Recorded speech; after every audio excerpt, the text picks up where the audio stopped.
የአሜሪካ መንግስት በማይመጣው ተመቶበት ለአመታት ቁጭ ብድግ ሲል ኖሯል። ለዚህ ደግሞ የመጀመሪያውና ዋነኛው ተጠያቂ የአሜሪካ ተወላጅ የሆነው የሃከሮች ቁንጮ ተብሎ የሚጠራው ኬቨን ሚትኒክ ነው። ምርጦቼ ዛሬ ወደ ሃከሮች መንደር ጎራ ብለን አንድ ታላቅ ሃከር እንተዋወቃለን።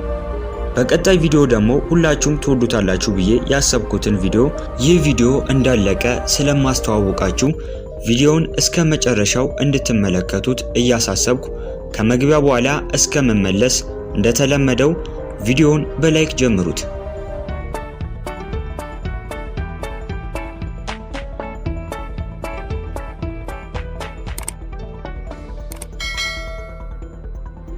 ሃከር ማጥቃትን እንጂ ተጠቂዎች የሚሆኑት ለርሱ ግድ አይሰጠውም ይለናል የሃከሮቹ ቁንጮ ኬቨን ሚትኒክ።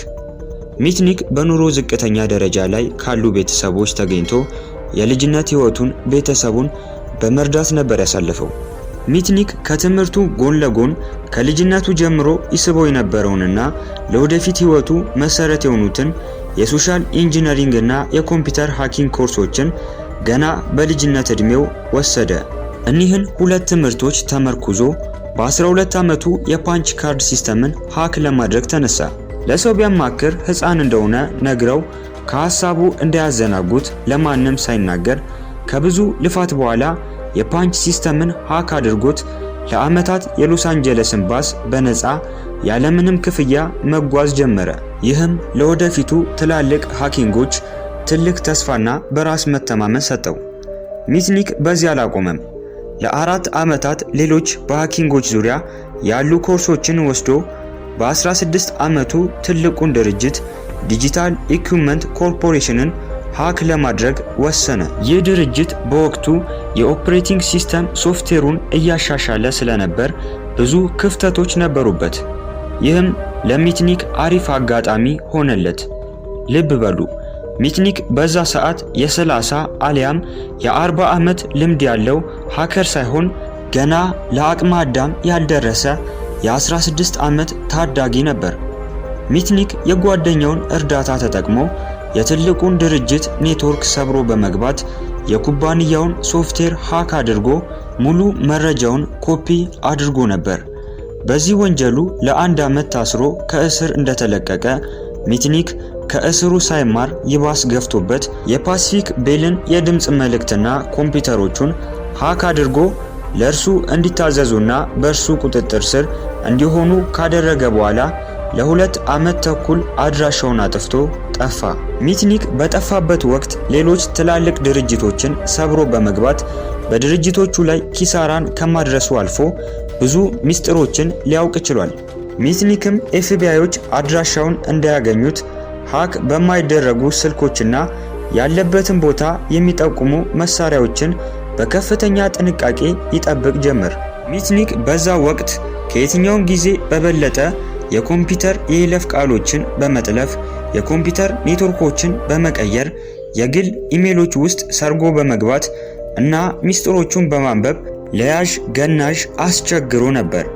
ሚትኒክ በ1983 ታላቁ የአሜሪካ የደህንነት ቢሮ የሆነውን ፔንታጎንን ሃክ አደረገ። በዚህ ጊዜ የአሜሪካ መንግስት ሚትኒክን ማጥፋት አሊያም ማሰር ግድ ሆነበት። ሚትኒክ በዚህ አላበቃም። ኖኪያ፣ ሞቶሮላ፣ ኤንኢሲ እና የሰን ማይክሮ ሲስተምን ሃክ አደረገ። በዚህ ጊዜ የአሜሪካ መንግስት ሚትኒክን የሚፈልጉ ብዙ የስለላ ድርጅቶች ኤፍቢአይን እንዲያግዙት ጥሪ አድርጎ ሚትኒክን ቀን ተሌት መፈለጉን ተያያዘው። ሚትኒክ በዚህ ጊዜ አንድ እጅግ አደገኛ ሃኪንግ ኤፍቢአይ ላይ ፈጽሞ ይኸው ይለይላችሁ አላቸው። ኤፍቢአይ ደም መላሽ ተብሎ እንደሚላክ የገጠር ወጣት ደሙን ለመመለስ ከረጅም የስለላ ስልት ጋርና ብልጠት ጋር እንደ አውሮፓውያን አቆጣጠር በ1995 በሰሜን ካሮሊና በሚገኘው አፓርታማ ውስጥ ሚትኒክን ከ100 በላይ ተንቀሳቃሽ ስልኮቹ ጋርና ከሐሰተኛ መለያዎቹ ጋር አግኝተውት በቁጥጥር ስር አዋሉት። የአሜሪካ መንግስት ከትልቅ ደዌ እንደተፈወሰ ኡፈይ አለ። አሁን ሚትኒክ ለፈጸማቸው እጅግ ትላልቅ ሃኪንጎች የሚጠየቅበት ሰዓት ነው። ዳኛው የሚትኒክን ወንጀሎች መዘርዘር ጀመሩ።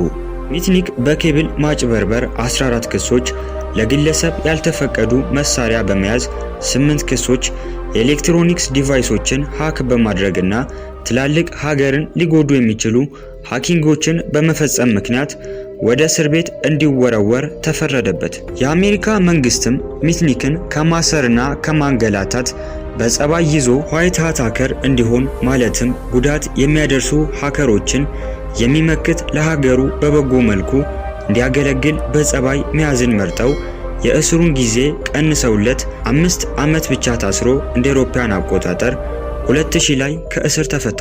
ይህም ሆኖ የአሜሪካ መንግስት ሚትኒክን በሙሉ ልቡ ሊያምነው ስላልቻለ ሚትኒክ ከእስር ሲወጣ እገዳ ተጣለበት።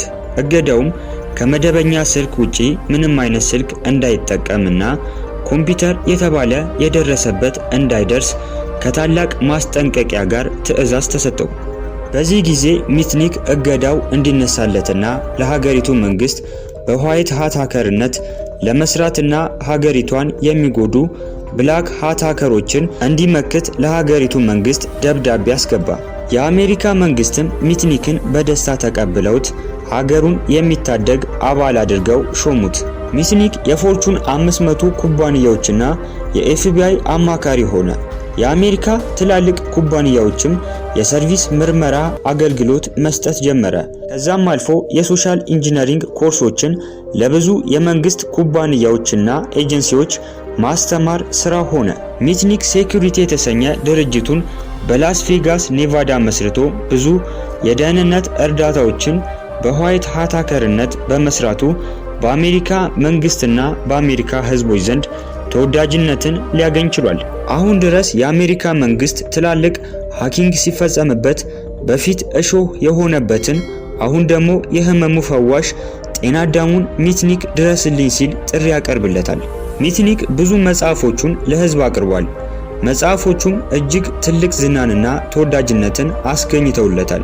መጽሐፎቹም ከ50 በላይ ሀገራት ተሽጠው ከ20 በላይ ቋንቋዎች ተተርጉመዋል። ምርጦቼ የሚትኒክ የህይወት ውጣ ውረዶች በዚህ አጭር ቪዲዮ የሚቋጩ አይደሉም። ነገር ግን እናንተን በማያሰላች መልኩ አጠር አድርጌ ለማድረስ ሞክሬያለሁ። በቀጣይ ቪዲዮ እስቲ የውጭ ታሪክ ብቻ ከምሰራ የሀገራችንን የማይታወቁ ጀግኖች አስተዋውቀን ባላችሁኝ መሰረት አንዲት አስገራሚ የጀግንነት ታሪክ ያላትን ኢትዮጵያዊት ሽፍታ አስተዋውቃችኋለሁ። በቀጣይ ቪዲዮ በዚህ ሴት ታሪክ እስከምንገናኝ ሰላሙን ሁሉ እየተመኘው ተሰናበትኳችሁ።